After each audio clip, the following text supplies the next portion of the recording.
Life has a way of surprising us when we least expect it. Picture this: Matthew Evans, a man of immense wealth and stature, sitting alone in his gleaming silver Mercedes. He's not at a luxurious gala, or parked in front of his sprawling estate. No, this time, he's stranded on an empty road, miles away from the polished comforts of his pristine mansion. His finger taps impatiently on the steering wheel as frustration slowly bubbles up inside him. Now you might think, how could someone with so much be stuck in such a predicament? But that's the twist. Sometimes, even the most privileged among us find themselves vulnerable. And here, on this lonely stretch of road, Matthew Evans is just a man. No entourage, no assistance, just him and a flat tire that refuses to budge. Imagine being in his shoes. He's spent decades building a life where problems are solved with a single phone call. And yet, here he is staring at the tire, realizing that no amount of wealth can fix it in this moment. It's almost poetic, isn't it? Life, with all its unpredictability, has a way of leveling the playing field. As he leans back in his seat, a mix of annoyance and resignation washing over him, something catches his eye: a figure in the distance. At first, it's hard to make out, but as the person gets closer, Matthew notices a young boy. He's wearing a faded t-shirt and sneakers that have clearly seen better days. The boy walks with a kind of confidence, the kind you don't often see in someone his age, especially given his modest appearance. Matthew's first thought? Curiosity. Who is this kid? What's he doing out here? And most importantly, why is he walking straight toward him? You see, Matthew isn't used to strangers approaching him without some kind of agenda. In his world, people either want something, or they're there to serve a purpose. But this boy, he's a complete mystery. The boy, whose name we later learn is Elijah, stops a few feet away from the car and smiles. It's a genuine smile, the kind that makes you feel seen. Need some help? He asks, his voice steady and filled with a quiet assurance. Matthew is taken aback.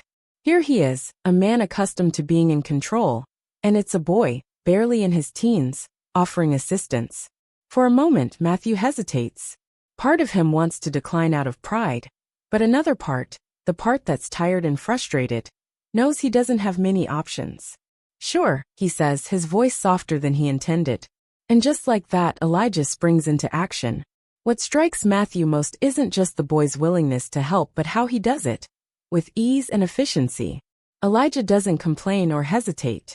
He simply rolls up his sleeves and gets to work, as if helping a stranger is the most natural thing in the world. And for him, maybe it is. As Matthew watches Elijah, something begins to shift inside him. He's spent his life surrounded by people who do things for him, because they're paid to. But here's this boy, someone with no obligation, no ulterior motive, just a genuine desire to lend a hand. It's humbling, to say the least. The scene is simple, just a boy changing a tire for a man in need. But in its simplicity lies something profound. It's a reminder that kindness doesn't require wealth or power, just a willingness to step up when someone else is in need. Once the tire is fixed, Matthew reaches for his wallet. It's an instinct really to offer money as a way of saying thanks. But as he holds out a crisp bill, Elijah shakes his head. I didn't do it for money, he says, his tone firm but kind. I just wanted to help. Matthew is stunned. In his world, everything has a price. The idea that someone would do something purely out of kindness feels almost foreign to him. But Elijah's words stay with him, even as he drives away. That night, as Matthew sits in the quiet of his mansion, he can't stop thinking about Elijah. The boy's face, his voice, the way he refused the money, it all lingers in his mind. For the first time in years, Matthew feels something he can't quite name. Is it gratitude, humility, or perhaps a longing for something he's been missing all along? And this is where the story takes a turn. The next morning, Matthew decides he can't let it end there. He needs to find Elijah, to thank him properly, not with money, but with something that truly matters. So he sets out, retracing his steps, stopping at gas stations and diners, asking anyone who might have seen the boy. It's a journey unlike any he's taken before, driven not by business or ambition, but by a simple desire to connect. When he finally finds Elijah, it's not just the boy who leaves an impression, but his family as well. Their home is modest, but filled with warmth and love. Matthew learns about their lives, their struggles, and their resilience. It's a stark contrast to the cold opulence of his own existence. And in that moment, something clicks for Matthew. He realizes that wealth isn't just about money. It's about the impact you can have on others. Inspired by Elijah's kindness, Matthew decides to give back in a meaningful way. He arranges for renovations to the family's home, ensuring they have a comfortable place to live.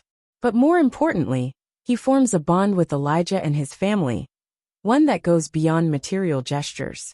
By the end of the story, Matthew isn't just a millionaire anymore. He's a man transformed, someone who's rediscovered the joy of connection and the power of kindness. And it all started with a boy and a flat tire on an empty road. So what's the takeaway here? Sometimes, the smallest acts of kindness can create ripples we can't even begin to imagine. And often, it's not the wealthy or powerful who teach us the most valuable lessons. It's those who lead with heart and humanity. Have you ever had an experience that left you questioning everything you thought you knew about yourself? That's exactly how Matthew felt as he stood by his car, watching Elijah walk away down the road. There was something different about this moment. A quiet, unshakable humility creeping into his heart. A feeling he hadn't experienced in years. Matthew wasn't the type of man easily moved. He had built his life around certainty, control, and success. But this boy, this stranger with nothing to gain, had flipped something inside him. It wasn't just the act of changing the tire. It was the way Elijah had done it. His ease, his kindness, and his refusal to take the money. These things felt like they belonged to a different world, a world Matthew had long left behind. Sitting back in the driver's seat, he found himself lingering in the memory. That simple moment, so ordinary on the surface, carried a weight he couldn't quite explain. For the first time in a long while, he felt a tug at his conscience, a subtle but undeniable sense that his life, despite its riches, was missing something important. He tried to brush it off, telling himself it was just the exhaustion of the day. But deep down he knew better. It wasn't just about the flat tire, or the boy who had helped him. It was about everything Elijah represented, a kind of selflessness Matthew hadn't seen in years. It was jarring, even uncomfortable, to realize how far he'd drifted from those simple human connections. He thought about the people in his life, the business associates, the staff who catered to his every need, the acquaintances who never really knew him. None of them had ever made him feel this way. By the time he reached home, Matthew couldn't shake the memory. He stepped into his grand foyer, the chandeliers and marble floors suddenly feeling colder than ever. Normally, he would have poured himself a drink or immersed himself in the latest business deal. But not tonight. Tonight, his thoughts kept circling back to the boy. Elijah's voice, his smile, his unwavering kindness. It all echoed in Matthew's mind like a song he couldn't turn off. As he sat there in the silence of his massive, empty mansion, he found himself questioning things he had never questioned before. When was the last time he had done something for someone without expecting anything in return? When was the last time he'd felt truly connected to another person? For a man like Matthew, who had spent his life chasing success, these were unsettling questions. But as unsettling as they were, they also sparked something new. A part of him, a small, quiet part, wanted to know more about this boy. Who was he? What was his life like? And why had his kindness affected Matthew so deeply? The next morning, Matthew woke up with a sense of purpose he hadn't felt in years. He couldn't just let this go. He had to find Elijah, not just to thank him properly, but to understand why this encounter had left such an impact on him. He grabbed his keys and set off, retracing the route he had taken the day before. At first, it felt like a long shot. He didn't even know the boy's last name, let alone where he lived. But something inside him wouldn't let him give up. This wasn't about logic or convenience. It was about following a feeling he couldn't ignore. He started at the gas station near where his car had broken down. "Have you seen a young boy?" he asked the attendant. "About 13 or 14, wearing a faded t-shirt and sneakers?" The man shook his head apologetically. Undeterred, Matthew moved on to a nearby diner, where he asked the same question. Again, no luck. Hours passed as Matthew stopped at small shops, gas stations, and diners, asking anyone who would listen. At one point he began to doubt himself. What if he never found the boy? What if this search was pointless? A fool's errand driven by nothing more than a fleeting moment of emotion. But then, just as he was about to give up, he met someone who knew exactly who he was talking about. "Oh, that sounds like Elijah," a kind woman at a convenience store said. "He's always helping folks around here. Lives just a few blocks down that way." She pointed him toward a modest neighborhood on the outskirts of town. As Matthew drove into the neighborhood, he couldn't help but notice the stark contrast to his own life. The houses were small but well kept, their lawns dotted with kids playing and neighbors chatting. It was a world away from the gated isolation of his estate, yet it felt strangely inviting. Finally, he found the house. It was a humble single-story home, with a weathered porch and flower pots lining the steps. Taking a deep breath, Matthew stepped out of his car and approached the door. He hesitated for a moment, unsure of what to say, before finally knocking. When the door opened, it wasn't Elijah who greeted him, but a woman who looked to be in her late 30s, Elijah's mother. Matthew introduced himself and explained why he was there. As he spoke, he could see her face soften with understanding. "Elijah's out back," she said with a smile. "I'll go get him." Moments later, Elijah appeared, looking just as Matthew remembered him. Confident, kind, and unassuming. For a moment, the two just stood there, neither quite sure what to say. Then Matthew broke the silence. "I wanted to thank you," he said, his voice thick with emotion. "What you did for me yesterday, it meant more than you know." Elijah shrugged, his modesty as striking as his kindness. "It was nothing really," he said. "I just figured you needed help."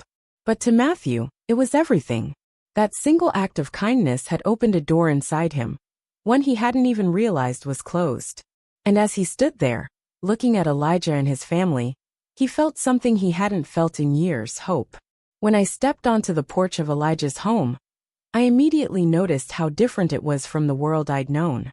The house wasn't grand or polished. The paint was chipping in places, and the front porch sagged slightly under its weight. Yet, it had a charm that couldn't be bought, a warmth that radiated from the potted flowers on the steps, and the laughter I could hear from inside. Elijah's mother greeted me with a kindness that reminded me of her son. She welcomed me into their home as though I were an old friend, even though we'd never met before. The inside of the house was modest but spotless. Family photos lined the walls, their smiles frozen in moments of joy. There was a well-worn couch that looked like it had been the center of countless family movie nights, and a table with mismatched chairs, each one telling its own story. As I sat down, Elijah's mother began to share stories about their life and their community. She talked about how Elijah was always helping neighbors, whether it was mowing a lawn, running errands, or fixing something that was broken. Her voice carried a mix of pride and humility, and it was clear that she valued things I had long overlooked: connection, community, and resilience. Listening to her, I couldn't help but reflect on my own life. My home was filled with luxury, but it had never felt like this. A place of love, struggle, and triumph all rolled into one. The way she spoke about her family, and the joy they found in the little things, struck a chord deep inside me. It wasn't just the stories. It was the way she told them, with a warmth and sincerity that felt rare in the world I came from. Elijah, sitting quietly at the table, would occasionally chime in, his modesty evident in every word. He didn't boast about his good deeds or seek praise for them. To him, helping others wasn't a choice. It was simply the right thing to do. And as I listened, I realized how rare that mindset was, especially in my own life. It was a humbling experience. Here I was, a man who had everything money could buy, sitting in a home that had none of the luxuries I was used to, yet feeling more at peace than I had in years. The contrast between their life and mine was stark, but instead of feeling pity for them, I felt admiration. They didn't have much, but they had everything that truly mattered. When I left their home that day, I couldn't stop thinking about the life Elijah and his family had built. It wasn't just about their kindness. It was about the strength and love that held them together despite the challenges they faced. And for the first time in a long time, I felt compelled to act, not out of guilt or obligation, but out of genuine gratitude and a desire to give something back. The next morning, I returned, but this time with a plan. Elijah and his mother were visibly surprised to see me standing on their sidewalk, clipboard in hand, directing a crew of workers. I could see the shock and confusion on their faces as trucks pulled up, loaded with supplies. "What's going on?" Elijah's mother asked, stepping onto the porch. I turned to her, smiling. "This is my way of saying thank you," I said simply. "For everything." At first, they protested, insisting that I didn't need to do anything. But I explained that this wasn't about need. It was about gratitude. Elijah had reminded me of something I'd lost along the way, something far more valuable than money. And now, I wanted to show my appreciation in the best way I knew how. As the renovations began, the neighborhood buzzed with excitement. Kids on bikes stopped to watch. Neighbors gathered to chat. And Elijah and his mother stood in awe as their home was transformed before their eyes. It wasn't about making it grand or opulent. It was about giving them the stability and comfort they deserved. Day by day, I saw the house take on a new life. The sagging porch was repaired, the peeling paint was replaced with a fresh coat, and the garden was brought back to life with vibrant flowers and greenery. Inside, the upgrades were just as meaningful. A new kitchen for Elijah's mother to cook in, a sturdy desk for Elijah to do his schoolwork, and little touches that made the house feel like a home without losing its heart. When the work was finally complete, I stood with them on the sidewalk, taking it all in. Elijah's mother had tears in her eyes as she turned to me. "I don't know how to thank you," she said, her voice trembling. "You already have," I replied. "You and Elijah reminded me of what really matters." Looking at Elijah, I could see the same modesty and kindness that had inspired this journey in the first place. He didn't see himself as a hero or a catalyst for change, but that's exactly what he was. His simple act of kindness had set off a chain reaction that neither of us could have anticipated. As I left that day, I realized that this wasn't just about fixing up a house. It was about rebuilding something in myself that had been missing for years. And in doing so, I learned a truth that had eluded me for far too long. Wealth isn't measured by what you have, but by the lives you touch and the connections you build. Elijah and his family had given me a gift I could never repay. A lesson in humanity, humility, and the enduring power of kindness. And for that, I would always be grateful. As I stood back and watched from a quiet distance, I felt a warm pride swelling in my chest, a feeling I hadn't experienced in years. It wasn't the kind of fleeting satisfaction I used to get from closing a big deal or buying something expensive. No, this was different. It was deeper, more genuine, like a light had been switched on inside me that I didn't even realize had gone out. Elijah and his mother were on the newly restored porch, surrounded by neighbors who had come to admire the transformation. Laughter and conversation filled the air, creating a sense of community I had only read about in stories. Elijah caught sight of me standing under a tree across the street and gave me a small, knowing smile. It wasn't showy or exaggerated. It was just pure gratitude. In that moment, it hit me how much my perspective had shifted. For years, I had measured success by the size of my bank account and the exclusivity of the world I inhabited. But here, surrounded by people who found joy in each other, and in the simple act of giving, I realized how empty that definition of success had been. This wasn't just about Elijah's kindness to me, or my decision to give back. It was about rediscovering a part of myself I had buried under years of ambition and isolation. It was about remembering that life's most meaningful moments often come not from what we accumulate, but from the connections we build and the ways we lift others up. For the first time in as long as I could remember, I felt like I was doing something truly meaningful. Not because it made me look good, or because I expected anything in return, but because it was right.